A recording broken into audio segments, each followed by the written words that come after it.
I think that's working now.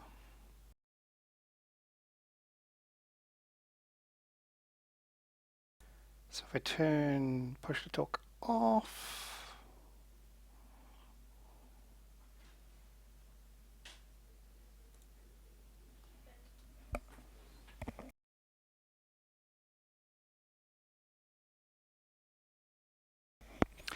yeah, so because of wonderful timing, I'm having lunch and talking to you guys at the same time, which is going to be a little bit awkward, but I'll just mute it while I eat and you guys can reply and stuff. 'Cause, it's 1 o'clock my time, so I'd like to have lunch if I can. It's nothing exciting. Right, so let's go and post it up on Twitter. Bink's Q&A session now live.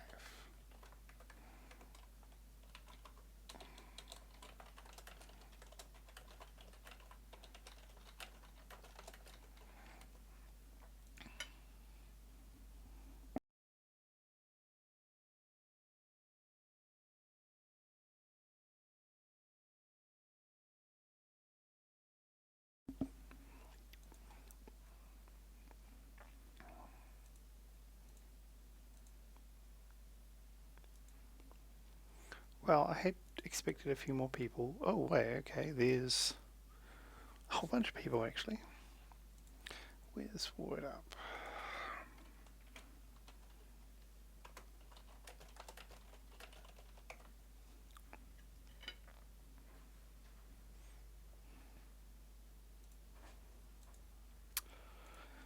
Right, so you guys have seen the list of questions that was. Let's copy that. Peace.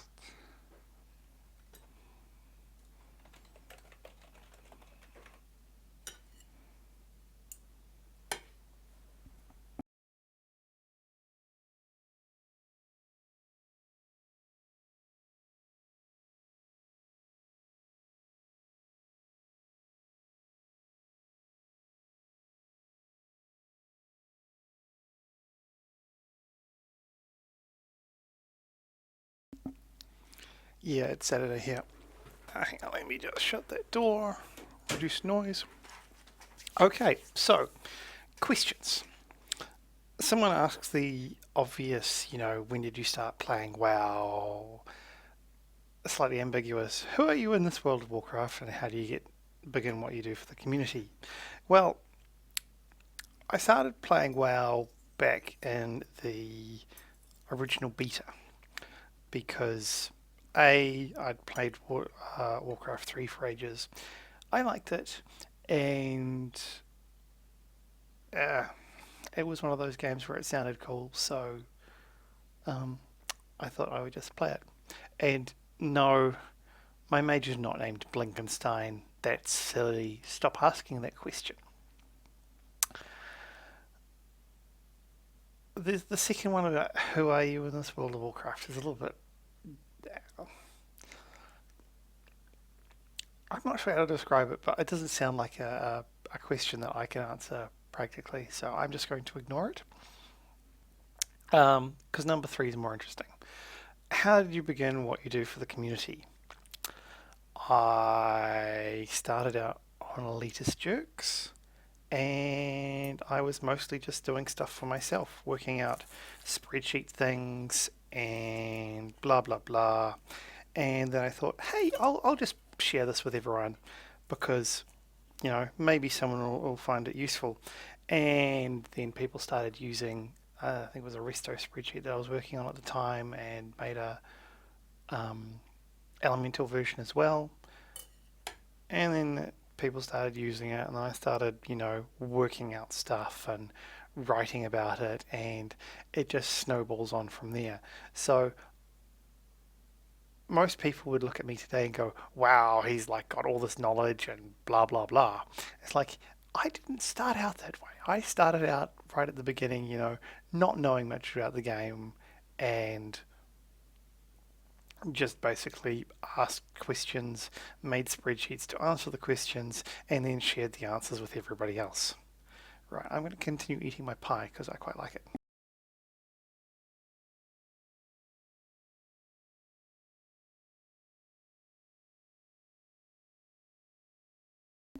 The good thing about this headphones is that button right there is a mic mute, so I can press it, eat, and then go back to talking without you guys listening to me munch away on food, which is quite useful. Right, serious questions. Pre-patch, multi-strike going.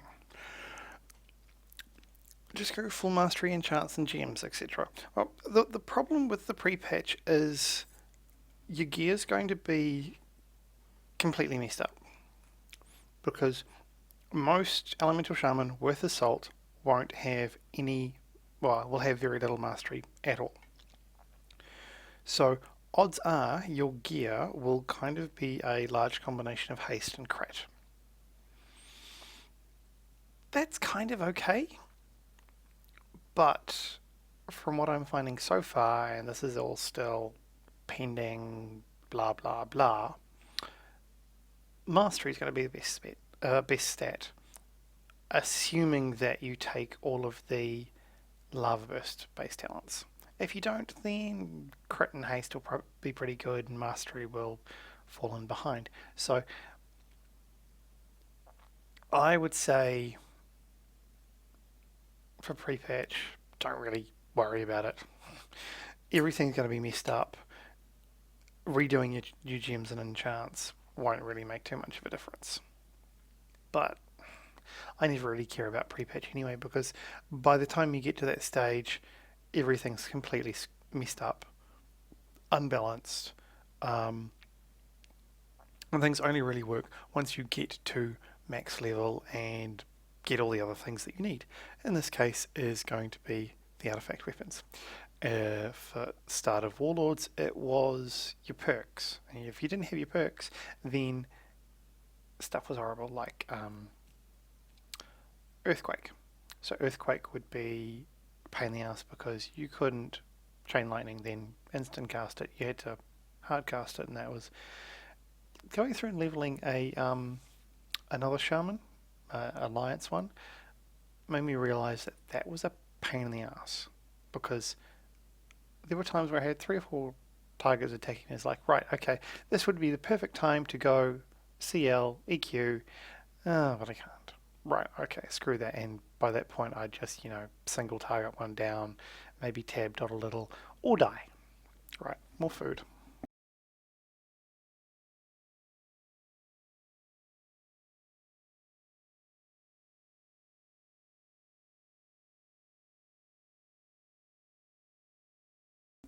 Sorry, it's just bad timing, but you got to eat sometime. So, Legion stuff. Which elemental shaman legendary is the best in your opinion? How about the second best? Well, the legendaries are a bit underwhelming, to be quite honest. Your best options are going to be the one with giving Lava Burst that little dot, or the chance to refund Maelstrom spent on Earthshock. That's going to be about the two, because I don't imagine that buffing your multi-target damage is actually going to be enough of a reason to take a legendary, especially if you can only have one equipped at a time. And then of course there's the whole how many you're going to get by the time where it's actually important. Hang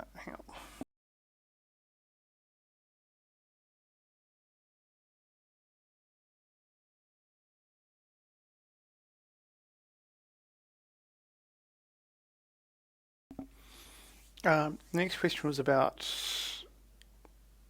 whether any changes to talents, artifacts, etc. have changed my mind about playing Elemental and Legion.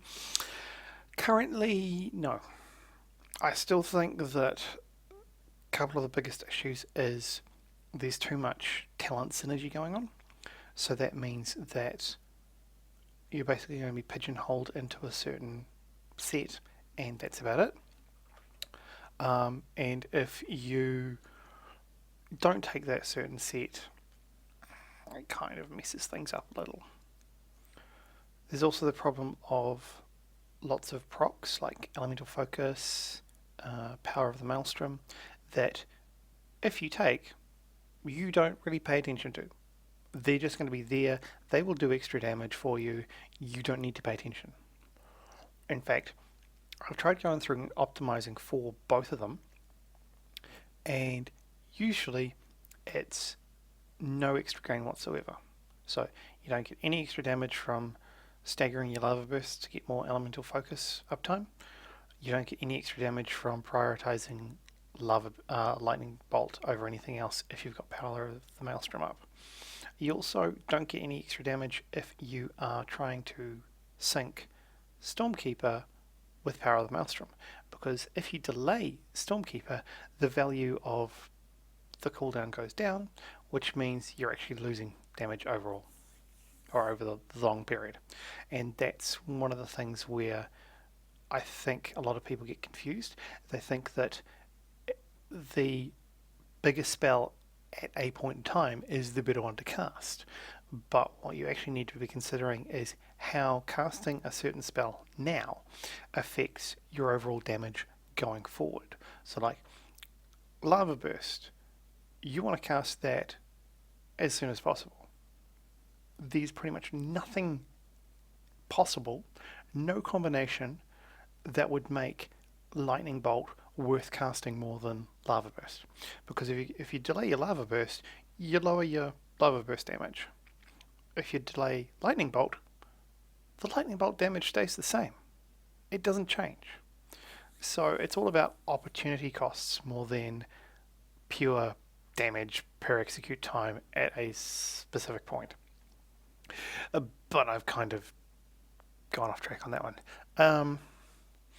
The follow-up part of that question was, do you think it would be able to compete with other top tier specs? Part of the problem is that I find there's certain mechanical issues that mean that Elemental probably won't perform as well as other specs in a lot of things it's trying to do. So most of this is going to come down to tuning, and they could tune things perfectly, but I still think there are going to be certain things where Elemental is just not going to perform quite as well as certain other classes. And that's kind of the thing that we've had for ages. Elemental's never been a flavour of the month spec. It's never had anything exciting to go, wow, I need to get an Elemental Shaman in my raid because this would be amazing. It's always, I don't have any Hunters or Enhancement Shaman or Resto Shaman, and or you need someone to pick up the loot, basically. And I can kind of see a point with that, but it's a little bit underwhelming to be doing considerably better than raid members, well, in terms of performance within a class, but when you're looking at performance within the raid, that's completely reversed. And that's, I think, one of the things that isn't going to be fixed. Well, I guess it's one of the... They can't really fix it specifically, but there's certain things where changes that developers make isn't going to have a big enough impact to get the result that players want. So, for high-end mythic stuff, you're probably not going to see Elemental anywhere. For heroics, maybe you'll get the good people who play Elemental, or the ones who don't want to play another spec, and you'll have guilds that don't really care about that sort of stuff, and that's fine. And then people who don't even raid heroic Elemental will be fine. There's no issue there. But as you get higher and higher in terms of PvE or even PvP progression, you're going to find fewer and fewer Elemental players because it's just not going to cut it. And I don't think that's going to change. It's too late in the development cycle to make the sort of changes where and make the sort of mechanical level changes to resolve some of these issues. Right, okay, more food.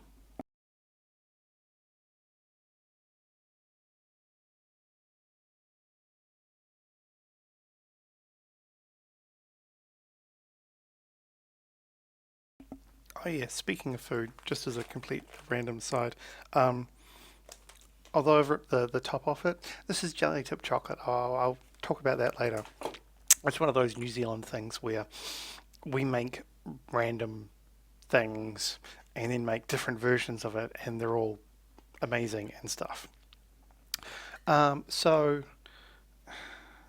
I've probably got a lot more to talk about on the whole Legion stuff, but I figured that would probably be best left for a slightly more structured me talking about stuff in another either chat session like this, a video blog, or even just a post on my blog itself. So I'll continue going through topics that I've got. So one was about reroll advice, because I've decided to go for a mage rather than elemental shaman. And they were asking about, process, historical performance, rotational preference, math involvement. There's always going to be math involvement if you want to, work out the nitty gritty stuff. So that kind of isn't, well, it's a good question, but it's also a basic answer of there's going to be math, so you'll work it out unless someone else is doing it for you, and then you'll go reference what they're doing. Rotational preference and historical performance. It's more a case of identifying what you like. So, arcane I find is very mathy, which is a good thing. But there's also a lot of structure to it. Like you work up to 4 arcane charges. You do this for a while until you get to so much mana, and then you arcane barrage, and you continue on with casting arcane barrage. Use arcane missiles when you're at 4 arcane stacks. Blah blah blah blah blah. There's all sorts of this structure to it. Whereas elemental was very much a if then situation, or react to procs as they happened. And I'll admit, when Lava Surge was first introduced back in Wrath? Yes, I was actually avoiding it as a talent because I didn't particularly like it. And as things have gone on, I still don't like it, partially because it's a combination of cooldown reset and instant cast. So that means that any sort of mobile damage has to take into account the fact that you might have lava surge procs while you're moving and be able to throw one out. And that's a pretty big thing. It's not going to happen all the time because it's a low proc chance, but it's still going to happen. So mobile damage needs to be balanced around the fact that you will occasionally do this massive spell just because you can. Which means that movement damage overall has to be lower. And that was one of the issues with Molten Earth. It was just a constant low thing, but because of that plus Lava Surge, even though we kind of wanted to do something, there was nothing for us to do because there was no spells available at the time. And changing that would have meant redoing a whole lot of stuff that you couldn't do mid-expansion, and was probably not properly considered when doing it at the start of Warlords. And I mean, on beta or in alpha even, I went through balance, shadow, arcane, fire, frost, and I think I went through survival and I think it was marksman as well. So the only range spec that I haven't looked at is Oh, and I did all three warlocks as well. So the one I haven't actually looked at on beta, just playing it, seeing how it feels, is Beast Mastery. And from that, I worked out I don't really like hunters, but then again, I've had a lot of hunters say, "Hey, how's elemental?" Because I don't really like hunters at the moment. Um, Warlocks destruction seems fine. Demonology just seems weird. Maybe it's just because it's completely different and it's a new thing. And affliction seems okay, but there's some confusion. Well, I didn't find unstable affliction that intuitive to use. It was a little bit confusing. Since then, I think it works kind of like ignite, so it adds the damage from the previous one onto the existing dot, onto the new dot. So you're never actually losing damage, but it's not something you really want to maintain as a dot going on. So and Shadow, I've never really liked Shadow to begin with, to be honest. And the new insanity stuff feels a little bit weird, a little bit uncontrollable, and so I basically ignored that one. Balance is pretty good. I haven't played it in a while. I should probably actually go and play that through the artifact chain in a bit on beta, just to see how the whole new moon, half moon, full moon things changed. But it's it's pretty solid, and I don't think there's going to be too much issues with that. But historically, I've played Druid as a tank, mostly because I need a tank, well, for guild stuff, or it makes it easier doing alt soloing stuff, and yeah. But so mages ended up being the class where I disliked all three specs the least, which is a kind of odd way to look at it, but it's kind of how I think. I sort of say, right, do I dislike this enough that I won't play it? And if I don't, then it's something I can play. And the fact that there's three specs means that if, like for instance, Arcane is underperforming for some reason, I could switch to Fire or Frost as a main spec and I could continue going. With artifacts, it'll take a lot of extra effort to maintain that second spec, but at least it's an option. And that's one of the problems I find with the quote unquote hybrids is that elemental, balance, and shadow live and die on their own performance. If they suck, you don't really have much of an option to change unless you want to completely change the role you're in. And so yeah, that's effectively why I went for a mage. I'm hungry, so I'm going to continue eating.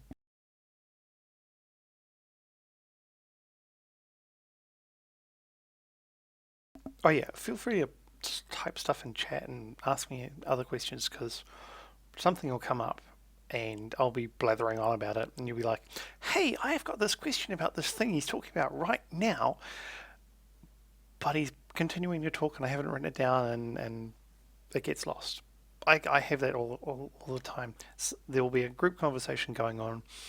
I think, hey, I could say this thing right now, but I can't get a word in because everyone else is talking. So yeah, write stuff in chat and or tell me to stop eating so much or whatever.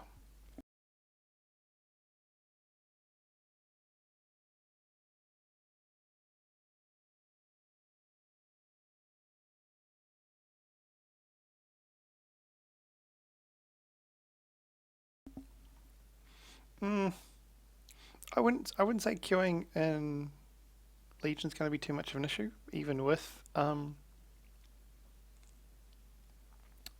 Titanforge, because you're going to be queuing against three DPS anyway.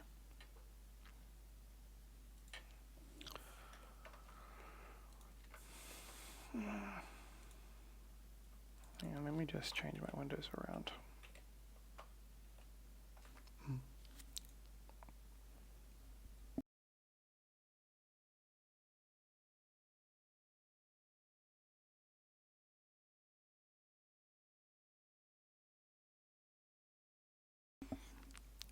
if I could change one thing for elemental, um, probably switch elemental focus and echo the elements. So echo would be baseline, elemental focus would be a talent. Because focus would be awesome if you needed to pay attention to stuff to make the most of it, like a high skill cap type ability. But because it's just a passive in the background and it's been reduced to the point where even with the set bonus, it's not going to have enough of an impact to actually change anything. So that would probably be my number one thing. Number two would be change power of the maelstrom, and three would be remove maelstrom generation from lava burst and rebalance stuff around there.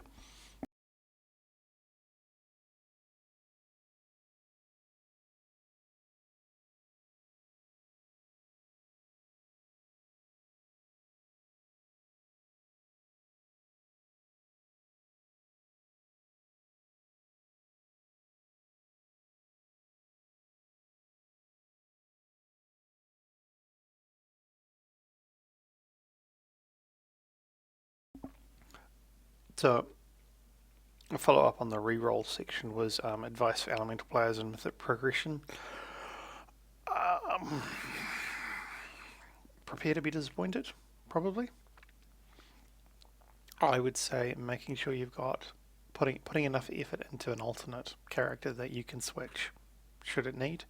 Um, but there have been comments that they're going to try and balance the specs appropriately because of the high investment cost of artifact weapons.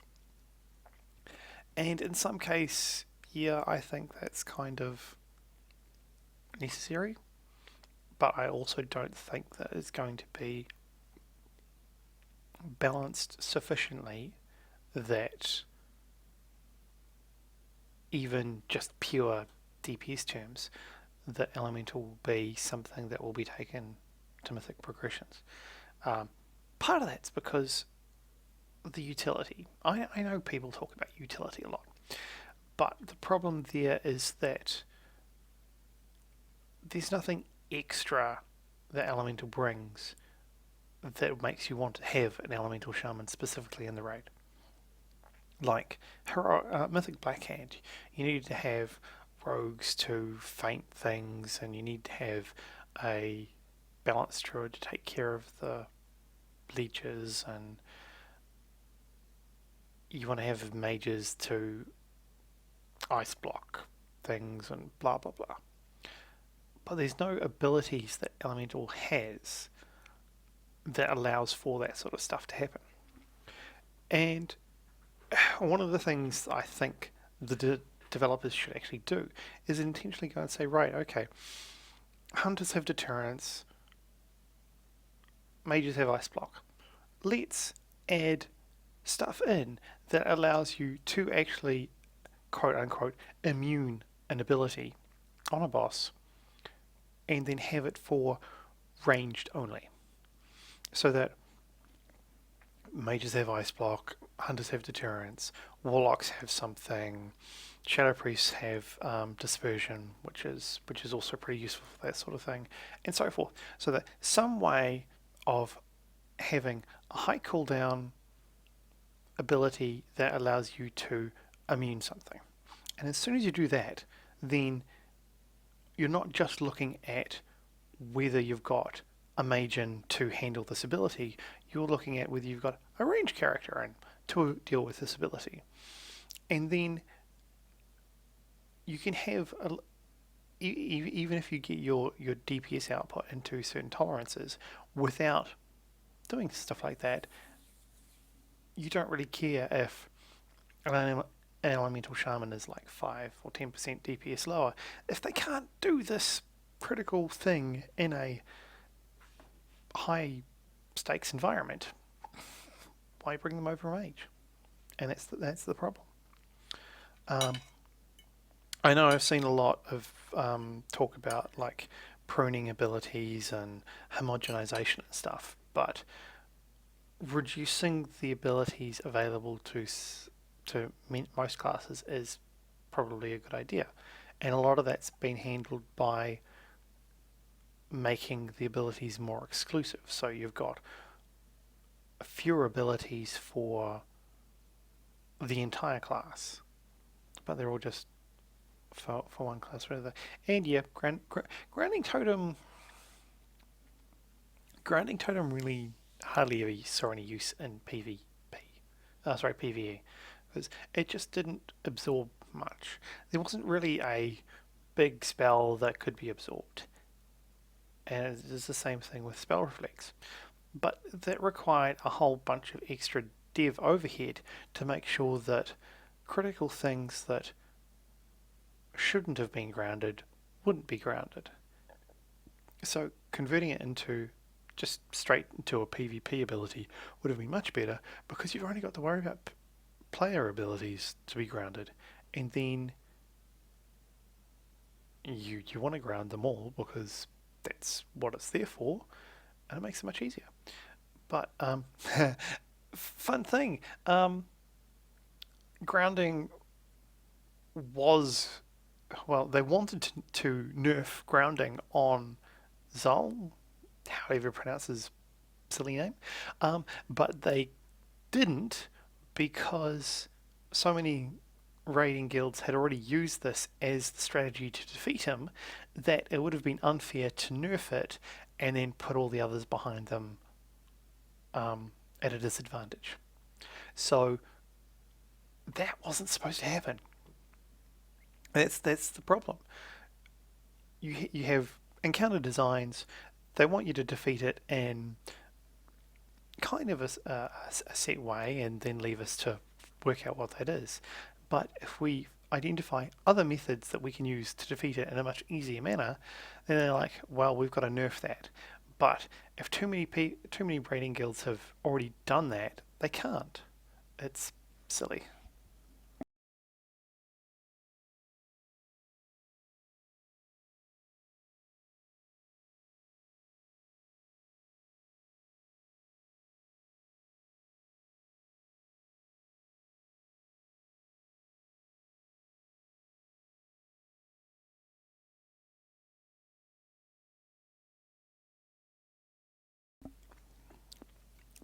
But yeah, I think in order to get past a lot of the issues around wanting to not take certain specs for mythic raiding,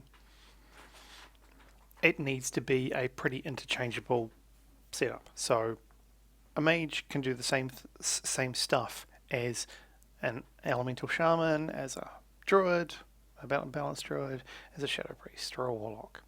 And once you get to that interchangeability, sure, they don't have to do the same things in the same way. Um, like mages have ice block and shadow priests have this dispersion. We could, for elemental shaman, have some sort of ablative earth armor or something. It's all different ways of doing a similar function, and you don't want to have a few, broad categories for these functions. And as soon as you can do that, then interchangeability is fine, and then you can look at, DPS output. And as long as similar output is attained, because,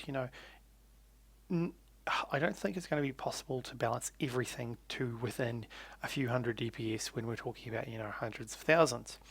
But at the same time, I also think that as players, we kind of look at min-maxing a little bit too much, where we go and say, well, that's 1% more damage, so we've got to do that. Even though it may be a whole lot more complicated, it may be a complete class change, etc., etc. So if we can get player tolerances to be a little bit broader, but also be able to interchange range specs more often, then elemental would be fine, mostly. Part of the problem I find is that there's a lot of, and I mentioned this earlier, a lot of things that elemental has that you just ignore. So that's element of focus, power of the maelstrom. Um, you pretty much don't even really care about your Stormkeeper charges. Just as long as you use it just before you start using Lightning Bolt, you're generally going to be fine. So, yeah, it's a complicated issue. I don't think it's going to be solved before Legion starts, and I don't think it'll be solved in any of the major patches going forward. So, switching to a mage for me means I will feel a bit better when playing. I'll be able to do, you know, probably a little bit better in DPS, and just have that extra utility backup for when it's needed. But that's about it. Yeah, right, okay, I'm going to have a bit more food now.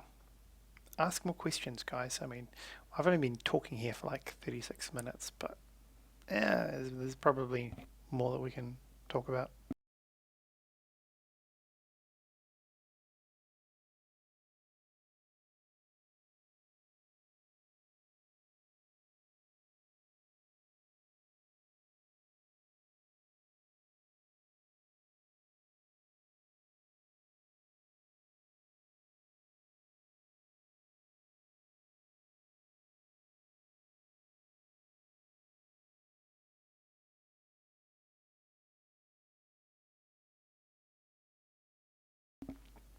Actually, I've just been running some Sims on my work machine. Just hang on. That's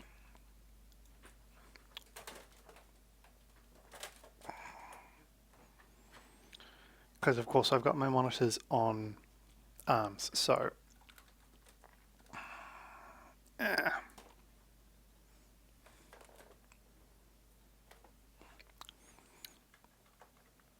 so yeah, you can see it's all reversed, of course, because I decided to reverse the webcam so I would look normal. But funnily enough, the top two entries there are actually for Ascendance and Echo of the Elements. Hang on. Let me see if I can reverse this. Image horizontally. Yes. Here we go.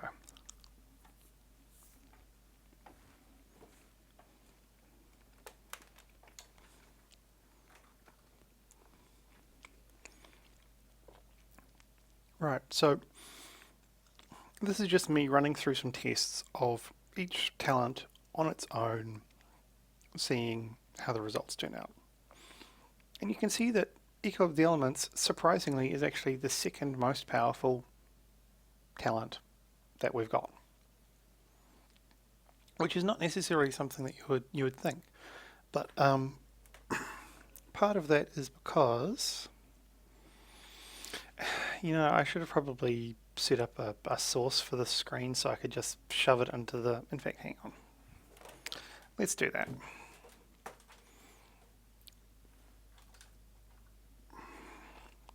So I'm going to flip the image horizontally so I look better. Add window capture. Okay. Let's do it off the remote desktop. Okay, there we go.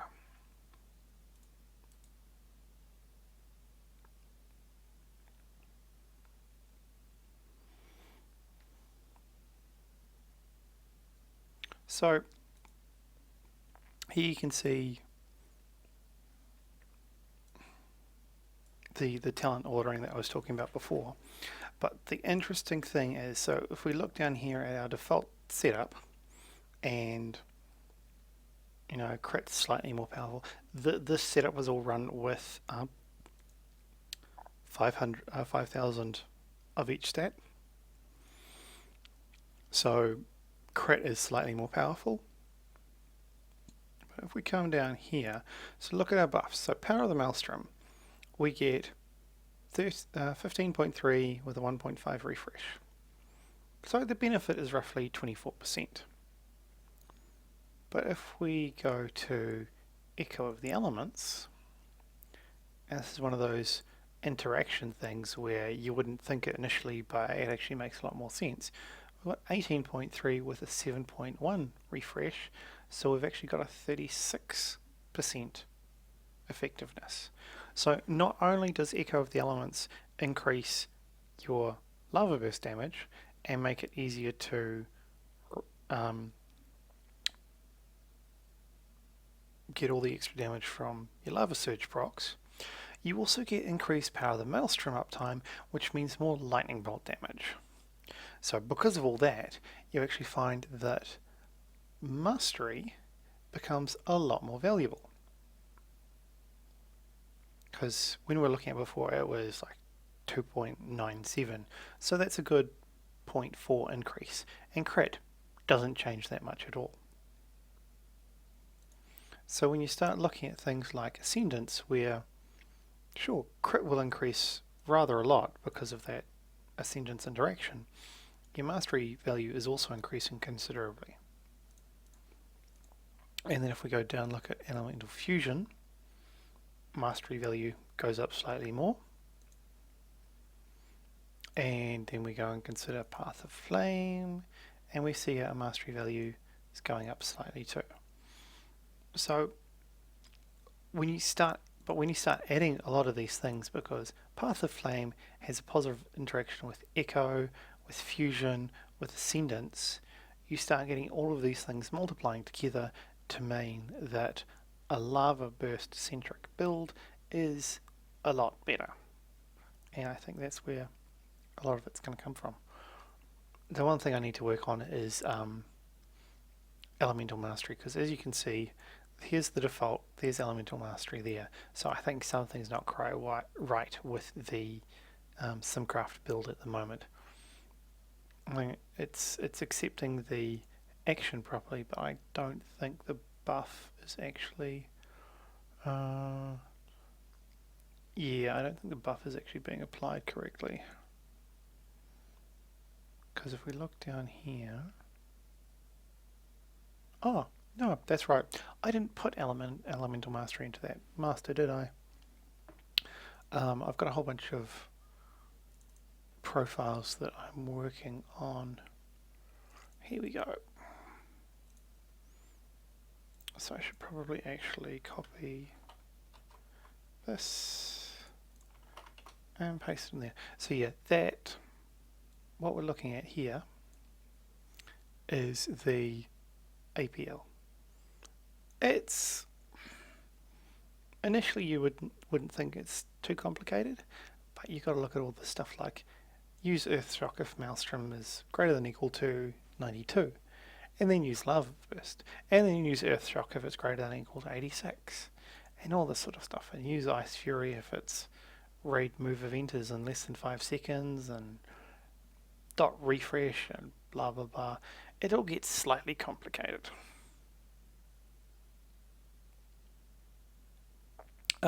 Yeah, that is the reason why haste is not as valuable, is because mastery has a kind of a feedback loop. You get more damage, but you also get a lot more maelstrom generation from it than you would with haste, because you know, increasing 1% haste increases your overall spell count by 1 out of 100, but increasing your mastery by 1% means that you actually increase your maelstrom generation more proportionally.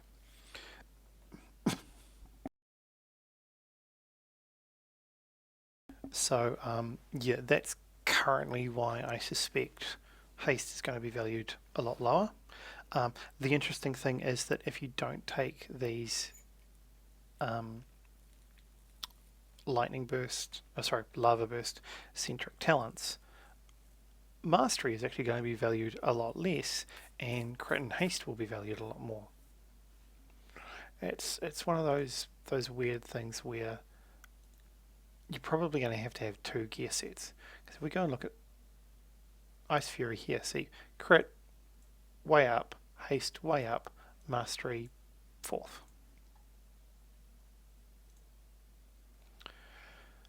You'd probably see the same thing with Aftershock.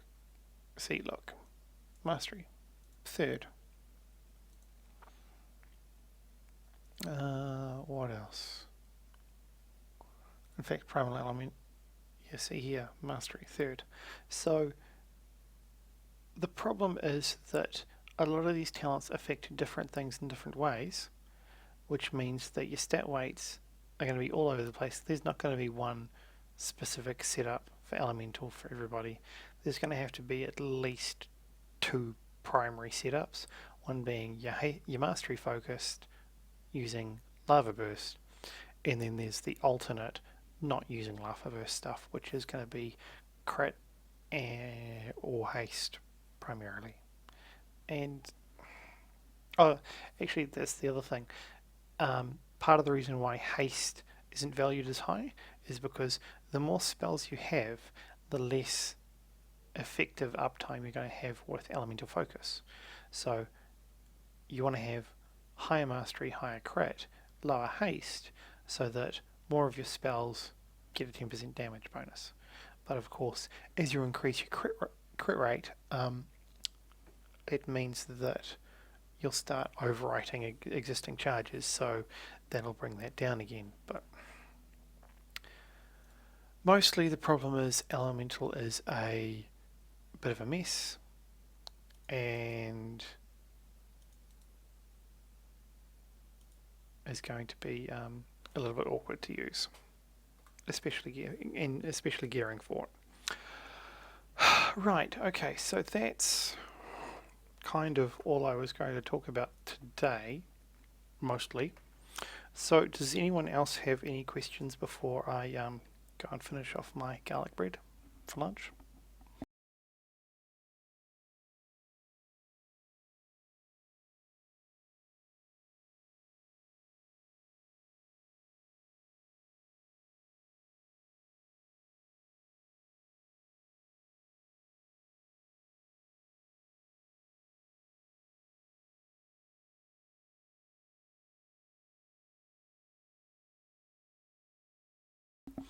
The problem with mages is I don't think I'm enough of an expert to be able to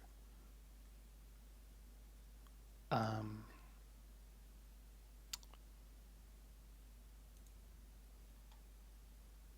talk about it as in such depth. I know, hang on, let's just move this thing around here so that we can see. Okay, let's put that over there. I don't think I know enough about mages to say everything that needs to be said about mages. That would be more of a comma type thing. Stat weights for pre-patch. As I said earlier, I don't really care about pre-patch, to be honest. There's going to be a lot of work to get everything sorted for Legion, and doing pre-patch based stuff is going to require doing a completely separate set of analysis, excluding a whole bunch of stuff. And for pre-patch, it's going to be a month or two at most, and nobody's going to be seriously raiding. I don't really see that it's worth actually putting the effort in to do.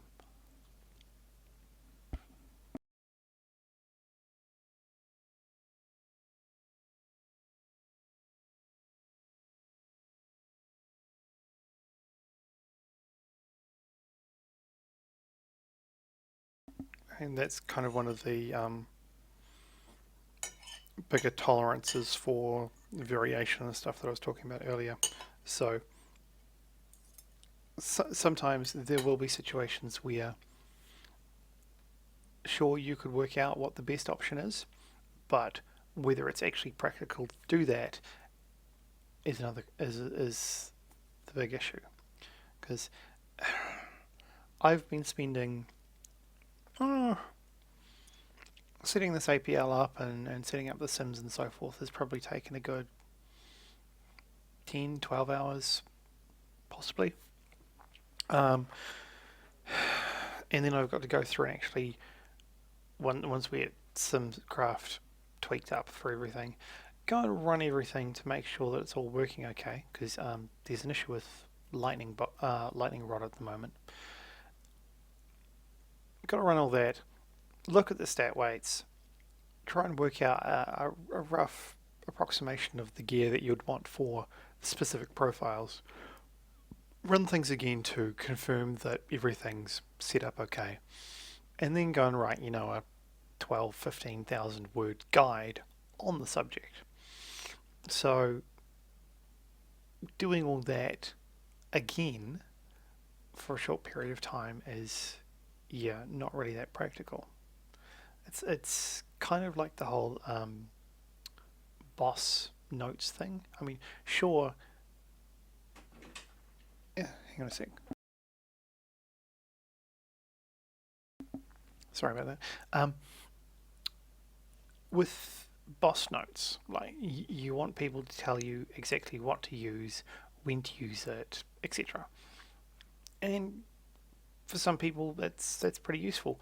But the problem is, I find that if you are at a mythic level rating and you have to ask these questions, then you don't know enough to play the class that you're playing and apply it in the situations that you need to apply them in. Sort of like, rather than working out the answers for yourself and going, I can use this in this situation, or doing the simple basic thing of looking at your damage logs to see how many lightning shield procs you had to work out whether you should use the glyph of lightning shield or not. That was one of those things where I'd say, well, yeah, you can, but couldn't you just work it out for yourself? And that's one of the things that I want to try and do, is educate people in how to play the class so they can apply it to situations that they are in. So that I don't have to say, for this boss, do this boss, do that. I say, in this sort of situation, you would want to do this sort of thing. In this sort of situation, you would want to do this sort of thing. So you can go, this is one of situation A, so I do stuff for A, and then in that one I do stuff for B. And I think that people asking these questions will help them grow their game, and hopefully maybe lead to more people doing the stuff that I do, because that's basically what I do. I ask a question and work it out for myself and say, here's the answer. And often I get people asking me the question of, how do I get into theory crafting? The simple answer is to ask questions and then answer them. If you don't know how to answer them, then maybe you can ask people for help that way. But going, I want to learn theory crafting, teach me how to, is like, it's the old lead a horse to water, but you can't force it to drink sort of situation. Maybe that's the wrong analogy. I don't know. Right, okay, I've rambled probably enough. I still have lunch to finish, and we're nearly at an hour. So unless anyone's got any last minute questions, I might cut this off and go and put the video up on YouTube for people who couldn't make it to review at a later stage.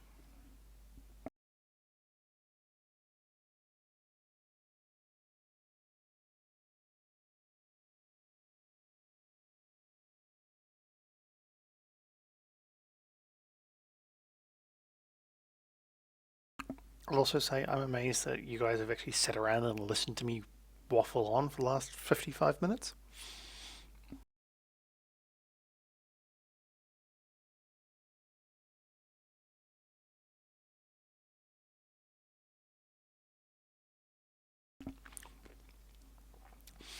Thoughts on something is one of those other questions that bugs me. I'm going to answer the question anyway.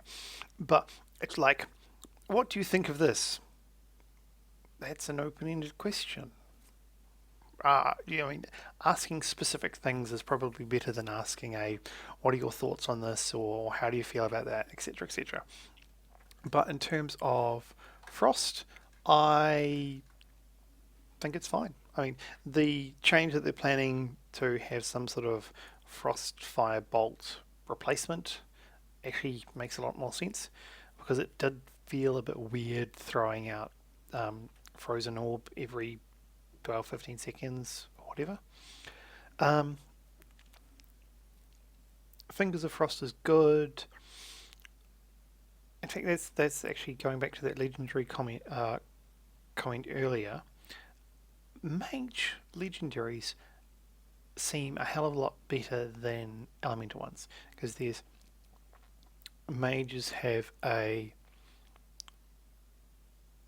um, get a free Finger of Frost proc every 5 seconds during icy veins, and when you do that, combined with the thermal void talent, you're going to have icy veins running for a while. Um, there's a couple of arcane mage ones where casting arcane blast after a missile is free of charge, or the other one is arcane barrage refunds you 5% of your mana for every arcane charge it consumes. So there's a lot of really cool stuff going on there, and the elemental stuff just feels so underwhelming, which is another one of those things. When you go and look at the arcane mage artifact weapon, the on usability is actually pretty cool. You just hit it, it puts a dot on your target, the dot expires, and it explodes for damage based on your maximum mana pool. The traits all seem pretty cool, like, additional arcane missile damage, additional chance to proc missiles. Um, there's a gold trait where a 33% chance to throw out an additional 3 bolts when you're casting arcane missiles. Increases the length of your arcane power buff by 6 seconds. And then you combine that with overpowered, you could have up to 30 seconds worth of arcane power running every use. And for a 1 minute 30 cooldown, it's pretty awesome. And there's lots of interaction stuff like that is pretty cool. But then you get elemental where, when you use Stormkeeper, you get a lightning elemental pet. Or when you hit with Lava Burst, you have a chance to put a volcanic dot thing on the ground. And stuff like that. It's all just kind of underwhelming, really.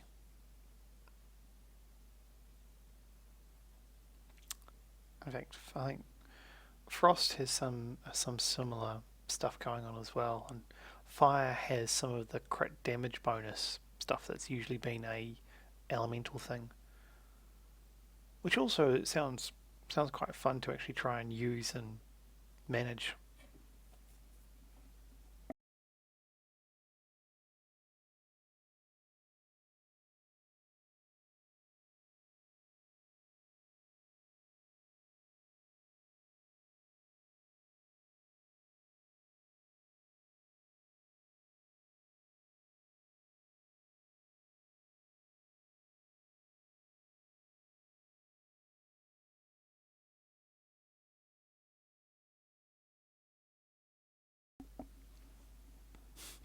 I wouldn't say they hate Elemental. It's just the design of Elemental is something that I don't think is going to be um, as good as it could be. It's not engaging. I guess is what I'm trying to say. There's options that they could take to make it more. Okay, I have to think about this, or remove stupid. One of my annoyances with Elemental has always been the conflict point, specifically with Lava Burst versus Earth Shock. If you've got a lot of Maelstrom at one point in time, what do you cast first? Earthshock to spend your Maelstrom?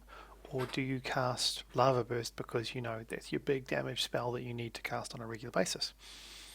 And the magic number is 92. If you've got 92 Maelstrom or more, Earthshock. If not, Lava Burst.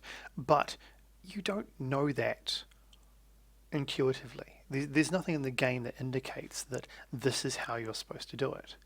And that's what bugs me. It's because for like fire or arcane, it's always a case of, yeah, this sounds logical. It makes sense. But for everything else, for elemental, it's a case of, well, I could do this, but this is actually better, and I could do that, but the other thing's better. Come back to the whole optimizing for for buffs and stuff. You don't care about them as elemental, which is a great waste.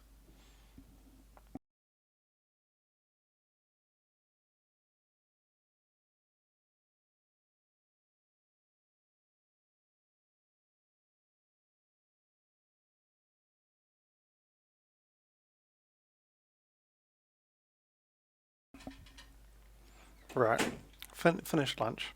Um, but I was going to show you the jelly tip chocolate just before we finish. So, background to this. One of the traditional New Zealand ice creams that you'd get, on a block thing, is, sorry, a ice cream on a stick, is jelly tip. It would be vanilla ice cream, for about 2/3 vanilla ice cream and a third of raspberry jelly at the top, and the entire thing would be coated in milk chocolate. And this would be, really nice vanilla ice cream, and the jelly was pretty nice, and it would be New Zealand milk chocolate, so that would be awesome. And it was awesome. In fact, it was. I remember being up in Auckland, my grandmother's place, and she would have a chest freezer out in the garage, and in summer when we were up there, we'd go out and grab like jelly tips or whatever, because it was the traditional Kiwi thing to do. So Whittaker's, because they're an amazing chocolate company. In fact, hang on, let me turn off this and hang on. Position resize fit to screen. Okay, cool. So this here is a bit of jelly tip chocolate,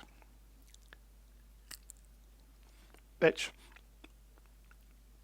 white chocolate with the raspberry jelly center and a milk chocolate base.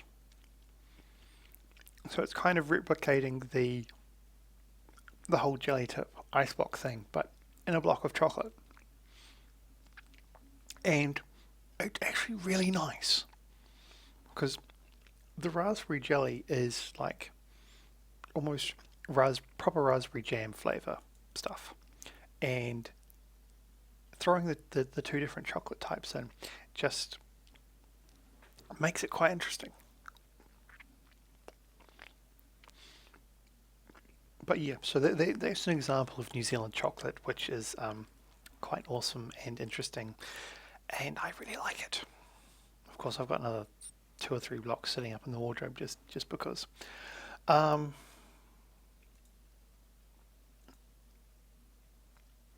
oh, actually, yeah, I forgot there's one question. Have you considered doing balanced druid math to rival Sios? I feel like it would be exciting.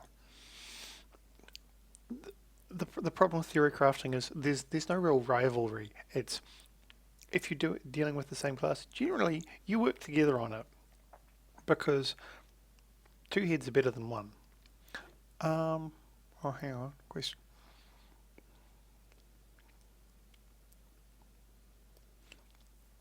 Um, the interesting thing about the lava burst style of play is that if you're using Path of Flame and there's multiple targets out there, you could potentially replicate the current Ascendance behavior without Ascendance being up, which also sounds, exciting at first.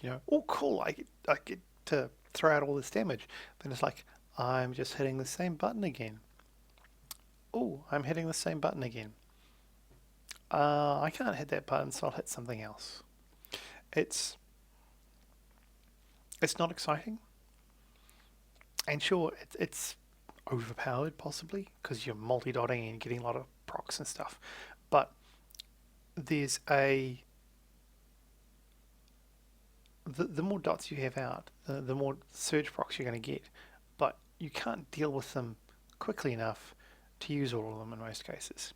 So I don't think that talent is going to be is a particularly good one. I also felt it was kind of being used as a crutch for magnitude, but magnitude's gone now, which is great. And we've got element mastery instead, so we're going to have all these questions about cooldown stacking, which is not exactly a fun topic. I actually put together a little table that will be in my Wowhead guide, basically going, right, okay, here's how all the cooldowns line up if you use them on cooldown, delay elemental mastery, or delay ascendance. And then I use some algebra to illustrate the fact that, hang on, where got that in here. So the numbers were, so for stacking to be better, you need to have ascendance and elemental mastery multiplying together to be better than a combination of two ascendances and an elemental mastery, or two elemental masteries and an ascendance. And you're not going to get the two cooldowns to multiply together that way to actually be worth it. So using on cooldown is the way to go, which is of course the same thing we know about lava burst. You want to use that on cooldown as much as possible. Right, okay, I've talked long enough. I'm starting to get a sore throat or something, I don't know. So I will call this a day here. If you guys like this, then I don't know, let me know somehow, maybe on Discord or Twitter, and not be creepy, but I could just. I know I have an accent, okay? Um, and yes, it's entertaining to Americans, but it's just me talking, and it's normal. I find Americans talking funny. Well, Americans talk funny. Um, yeah, I also ramble a bit, and I don't use words in the exact correct order sometimes. Um, that's just me. But yeah, so anyway, let me know. I'll put it up on YouTube, and there'll be comment stuff there, or bug me on Twitter and whatnot. And hey, maybe I'll do another one of these things later on, and we can go over some of the other subjects that I've got. Like, um, I was going to talk a bit more about, well, probably later on, about the talent choice stuff and how I don't think the current overall design of talents is ideal, and then go into a little bit more about how Elemental's design is not exactly the greatest and why that is and what potential changes they can make. Um, yep, okay, right, stopping now. I will see you guys later.